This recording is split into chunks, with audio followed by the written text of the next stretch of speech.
नमस्कार दोस्तों, एक सबसे बड़ी दुविधा, क्या सच में ये डील कंप्लीट हो पाएगी जो आपको ऑफिशियल तौर पे देखने के लिए मिलती है, क्योंकि एयरटेल बेकरार है अडानी डेटा नेटवर्क के 5G स्पेक्ट्रम खरीदने के लिए, जिसमें कि अडानी ग्रुप ने जो स्पेक्ट्रम खरीदे थे 26 गीगाहर्ट्ज़ की रेंज के अंदर 400 मेगाहर्ट्ज़ के स्पेक्ट्रम खरीदे थे अलग अलग सर्कल्स के लिए।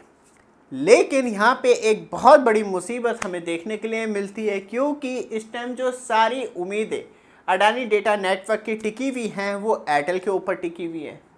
एयरटेल ने हाथ थाम रखा है अडानी ग्रुप का और नीचे डिपार्टमेंट ऑफ टेलीकम्युनिकेशन शार्क की तरह बैठा हुआ है अडानी डेटा नेटवर्क को खाने के लिए। कैसे, सब कुछ डिस्क्राइब करेंगे इस वीडियो में। बट आप हमारे चैनल पे फर्स्ट टाइम आए हैं, चैनल को सब्सक्राइब, वीडियो को लाइक जरूर कीजिएगा रेगुलर अपडेट के लिए। और वापस आते हैं टॉपिक पे। सबसे ज़्यादा मेन रोल जो है वो एक्चुअली डिपार्टमेंट ऑफ टेलीकम्युनिकेशन का देखने के लिए मिलता है इस डील को कंप्लीट करने के लिए, क्योंकि तब स्पेक्ट्रम की ऑप्शनिंग की गई थी तो उससे पहले ही डिपार्टमेंट ऑफ टेलीकम्युनिकेशन ने क्लियर कर दिया था कि आपको मिनिमम रोल आउट ऑब्लिगेशन को पूरा करना होगा। तब स्पेशली बात करिए तो ऑप्शनिंग 2022 में की गई थी। तब सारे बिडर्स को जिन्होंने भी स्पेक्ट्रम के लिए बोली लगाई थी, खरीदा था, तो उन्हें मिनिमम ऑब्लिगेशन पूरी करनी थी, जिसमें कि अडानी डेटा नेटवर्क जो है वो पूरी तरीके से फेल हो चुका है मिनिमम ऑब्लिगेशन को कंप्लीट करने में 5G रोल आउट को लेके। फिर खबर ये आई कि अडानी डेटा नेटवर्क जो है वो अपने पर्सनल यूज़ के लिए इन स्पेक्ट्रम को यूज़ करेगा, पब्लिक यूज़ के लिए नहीं करेगा। बट वो भी नहीं कर पाया, वहाँ पे भी अडानी डेटा नेटवर्क फेल हो गया। और अडानी डेटा नेटवर्क जो है वो साफ तौर पे हमें सब्सिडरी देखने के लिए मिलती है अडानी ग्रुप की, जिसमें कि एक और बहुत बड़ा नया ट्विस्ट देखने के लिए मिलता है, क्योंकि तब मिनिमम ऑब्लिगेशन में अडानी डेटा नेटवर्क पूरी तरीके से फेल हो गया था। तो वहाँ पे डिपार्टमेंट ऑफ टेलीकम्युनिकेशन के द्वारा मल्टीपल नोटिस भेजे गए थे और उसका किसी भी तरीके से मतलब रिप्लाई तो आया, लेकिन उसका सोल्यूशन निकल के नहीं आया और अडानी डेटा नेटवर्क जो है वो कंटिन्यू डिले पे डिले करता चला गया।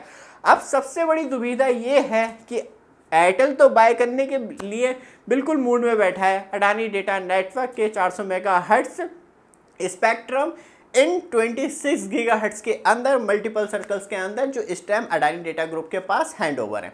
लेकिन तब बात आई थी कि डिपार्टमेंट ऑफ टेलीकम्युनिकेशन को रिटर्न करने की, तो अडानी डेटा नेटवर्क्स ने मना कर दिया था कि नहीं, हम हैंड ओवर नहीं कर रहे। तो यहाँ पे अब सबसे बड़ी दुविधा यह है कि एयरटेल अपने फिक्स वायरलेस एक्सेस, मतलब अपने Airtel x stream air fibre broadband की रीच को इंक्रीज करने के लिए मेनली फोकस कर रहा है कि अडानी डेटा नेटवर्क से 26 गीगाहर्ट्ज़ की स्पेक्ट्रम रेंज मिल जाएगी तो और ज़्यादा अच्छा एक्चुअली वो अपना एयर फाइबर ब्रॉडबैंड इंडिया में रोल आउट कर पाएगा। बट एयरटेल जो है ना बहुत भारी गलती कर रहा है। जितने महंगी ये डील में खरीद रहा है उतना तो जियो से सीख लेना चाहिए। 5 गीगाहर्ट्ज़ पे लेके आओ फ्री में, क्योंकि डिपार्टमेंट ऑफ टेलीकम्युनिकेशन की तरफ से ये अनलाइसेंस्ड है, मतलब इसके लिए कोई भी लाइसेंस फीस नहीं देनी होती। जैसे कि जियो ने अपने टावर को इस टाइम 5 गीगाहर्ट्ज़ के हॉटस्पॉट में चेंज कर रखा है। आपको नेक्स्ट वीडियो मिलेगी उसमें कितना बड़ा घपला चल रहा है। लेकिन यहाँ पे एयरटेल को भी वही करना चाहिए, जितने की डील करेगा ना उतने तो डिवाइस ऑल इंडिया लेन में फ्री या ऑफर लगा के दे दे तो लोग ज़्यादा खरीदेंगे, उससे ज़्यादा कमा पाएगा जितने की इस डील में पैसे वो खर्च करेगा। लेकिन सबसे बड़ी बात यह है कि डिपार्टमेंट ऑफ टेलीकम्युनिकेशन पहले तो पेनल्टी लगाएगा, क्योंकि मिनिमम ऑब्लिगेशन में फेल हुआ, कंटिन्यू डिले करा। और वहाँ पे साफ तौर पे क्या अडानी डेटा ग्रुप ने क्या पूरी फुल पेमेंट कर दी है या इस पर भी कंटिन्यू डिले चल रहा है, ये अभी तक क्लियर नहीं है। और यहाँ पे सबसे बड़ी बात यह है कि ये फाइनलाइज डील तभी होगी तब डिपार्टमेंट ऑफ टेलीकम्युनिकेशन का अप्रूवल मिलेगा। और वो अप्रूवल किस कंडीशन में मिलेगा, विद पेनल्टी पड़ता है। तो यहाँ पे पेनल्टी का अमाउंट ही बहुत बड़ा हो चुका होगा अडानी डेटा नेटवर्क्स का। और सबसे बड़ी बात यह है कि एयरटेल इसे खरीद पाएगा नहीं पाएगा, क्योंकि वहाँ पे होल्डिंग पे या डिपार्टमेंट ऑफ टेलीकम्युनिकेशन दोबारा रिवर्स कर लेता है सारे स्पेक्ट्रम, तो इतनी बड़ी डील फिर एयरटेल के हाथ से रस्सी छूट जाएगी।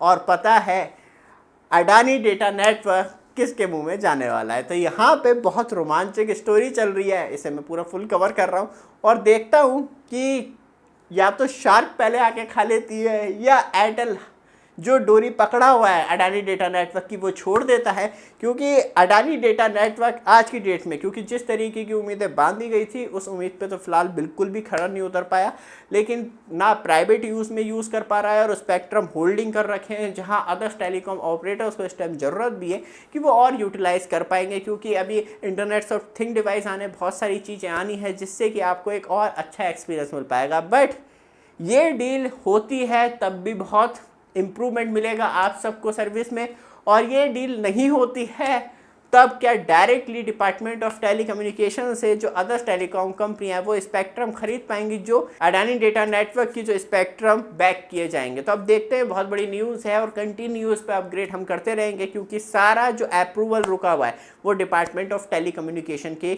वजह से ही रुका हुआ है। क्या वो क्लियर करती है, या वो क्लियर करती है तो वो पेनल्टी करती है, या वो रिवर्स ले लेती है। अब देखते हैं आगे क्या होता है, लगातार आपको अपडेट देते रहेंगे। उसके लिए एक छोटा सा काम जरूर कीजिएगा, चैनल को सब्सक्राइब, वीडियो को लाइक जरूर कीजिएगा। धन्यवाद।